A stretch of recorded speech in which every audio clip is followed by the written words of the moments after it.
দর্শক, বাংলাদেশ আর শ্রীলঙ্কার মধ্যেকার যে ম্যাচটা এখন হচ্ছে, আপনার কি মনে হয় ম্যাচটা কি কোনোভাবে ড্র হবে? বা আপনার কি কোনো অ্যাঙ্গেল থেকে মনে হয় যে শ্রীলঙ্কা এই ম্যাচটা ড্র করার জন্য খেলতেছে?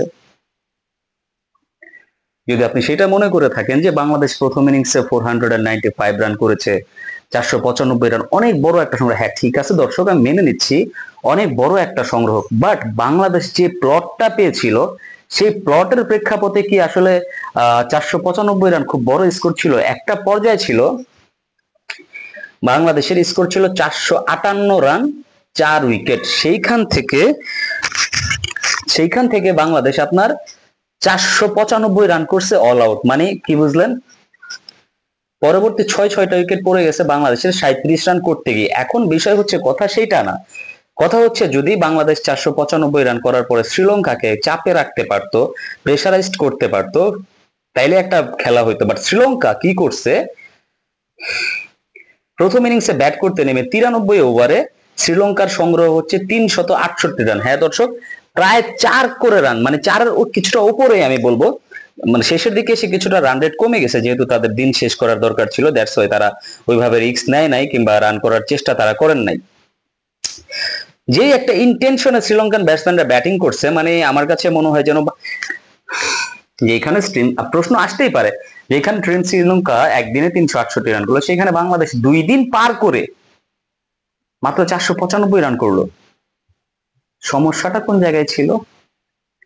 সমস্যাটা আমাদের দুই জায়গায় হয়েছে। এক হচ্ছে আমাদের ওপেনিং শুরুটা ভালো ছিল না, আরেকটা হচ্ছে আমাদের ইন্ডিংটা ভালো ছিল না। ওপেনিংটা দেখেন, আমাদের 45 রান তুলতে আমরা 3টা উইকেট হারাই ফেলছি, সেইখানে শ্রীলঙ্কা কিন্তু আপনার 3 উইকেট, মানে 3 উইকেট হারায় তারা 350 রান করছে। তো আমরা এইখানটাতেই অলমোস্ট 300 রান পিছিয়ে গেছি।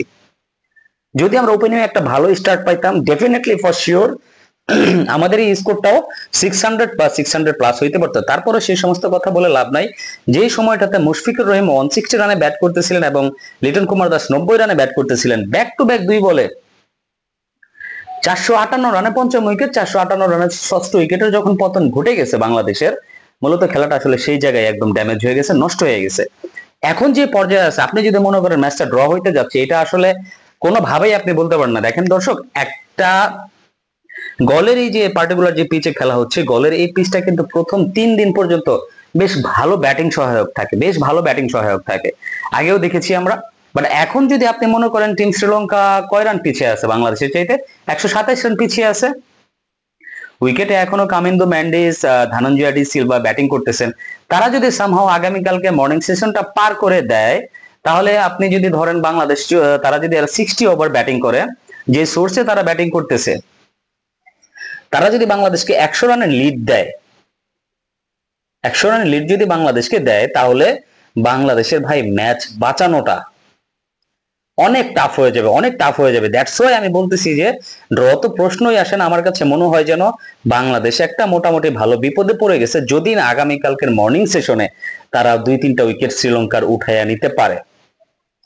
এরকম একটা ফ্ল্যাট পিচে খেলা হচ্ছে ভাই, এরকম একটা ফ্ল্যাট, মানে যেখানে স্পেসাররা কাজ করতে পারতেছে না, স্পিনাররা কাজ করতে পারতেছে না, সেখানে আমরা এত ভালো একটা প্লট পেয়েছিলাম 458 রান ফর 4 উইকেটস, সেখান থেকে যে আমরা 600 রান করতে পারলাম না, মানে খুবই আশ্চর্যজনক বিষয় লাগে, খুবই আশ্চর্য। এমনটাই হয় আমাদের সাথে, এই আমরা দেখি আমরা 500-600 রান করে ফেলছি, এই আমরা 500-র মধ্যে অল আউট হয়ে যায় সব সময়। আরেকদিকে ব্যাটিংটা ভালো হইলে আমাদের বোলিংটা যেন কোনোভাবে হইতেই চায় না। প্রথম নিশাঙ্কা তো 187 রান করে আউট হয়েছে, মানে কিভাবে যে আউট হয়ে গেল হাসান মাহমুদের বলে দিনের শেষের দিকে এসে, আনবিলিভেবল, অবিশ্বাস্য। মানে বোল্ড আউটটা করছে, এটা একটা ক্রেডিট অবশ্যই বাংলাদেশের বোলারদেরকে দিতে হবে যে দিনের শেষে এসেও অ্যাটলিস্ট প্রথম নিশাঙ্কার উইকেটটা তুলে নিছে। এটা একটা প্লাস পয়েন্ট, কারণ প্রথম নিশাঙ্কা যেভাবে ব্যাট চালাচ্ছিলেন, ডাবল 100 তো হয়েই যেত। আর উনি যদি ডাবল 100 করতে পারতেন, আমার কাছে মনে হয় যেন ওই যে 127 রানে যে পিছিয়ে আছে শ্রীলঙ্কা, সেটা নেমে চলে আসতো 77-এ। বিলিভ ইট অর নট, এইভাবেই কিন্তু খেলা হয়েছে, এইভাবেই তারা ব্যাটিং করছে। আর আসলে টেস্ট ক্রিকেট মানে যে এখন বড়ি বড়ি বল খাওয়া, এটা খাওয়া, সেটা না ভাই। টেস্ট ক্রিকেট খেলা আছে, খেলা হচ্ছে, বাট আপনি চাইলে রান করতে পারেন। আমার কাছে কোথাও যেন একটা মনে হয় যেন আমাদের রান রেটটা একটু স্লো হয়ে গেছে। আমরা চাইলে আরো কিছুটা রান রেট গতি বাড়ায় নিতে পারতাম যখন সেট ব্যাটাররা ব্যাটিং করতেছিল, স্পেশালি নাজমুল হাসান শান্ত, মুশফিকুর রহিম। লিটন কুমার দাস, তিনজন যখন বেশ ভালো ব্যাটিং ছিল, ভালো একটা ব্যাটিং থ্রোতে ছিলেন তারা, তারা চাইলে কিছুটা রান রেট বাড়ায় দিতে পারতেন। এখন কিভাবে বাংলাদেশের এই ম্যাচটা বাঁচানো সম্ভব? আগামীকালকে সকাল থেকে বাংলাদেশের মূল টার্গেট যেটা থাকতে হবে সেটা হচ্ছে যত ইকোনমিক্যাল বোলিং করা যায়, যত ইকোনমিক্যাল বোলিং করা যায়, যত এই 127টা রান করতে গিয়ে যদি সম্ভব হয় শ্রীলঙ্কাকে আন্ডার 3 রানের নিচে ওভার প্রতি যদি করানো যায়, তাইলে হয়তো বা বাংলাদেশ বেঁচে যেতে পারে। বাট শ্রীলঙ্কা যদি আগামীকালকে সকালে ওই 4 4.5 করে রান নিতে থাকে, তাইলে ভাই বাংলাদেশের সামনে ভয়াবহ একটা বিপদ অপেক্ষা করতেছে। প্রথম ইনিংসে এত রান করার পরেও বাংলাদেশকে হারতে হবে। মনে পড়ে যাচ্ছে ওই যে নিউজিল্যান্ডের এগেনস্টে সাকিব আল হাসান ডাবল 100 করেছিলেন না?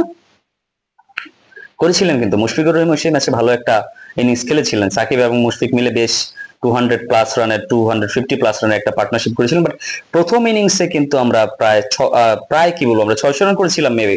600 রান করার পরও আমাদেরকে হারতে হয়েছে। তো সেই জিনিসটাই মনে পড়তেছে, এইখানে যদি একটু বুদ্ধি খাটিয়ে না খেলা যায়, শ্রীলঙ্কাকে চাপ ক্রিয়েট করা না যায়, শ্রীলঙ্কাকে ডট খেলানো না যায়, তাহলে কিন্তু বাংলাদেশের জন্য ভয়াবহ সমস্যা ভাই, ভয়াবহ সমস্যা।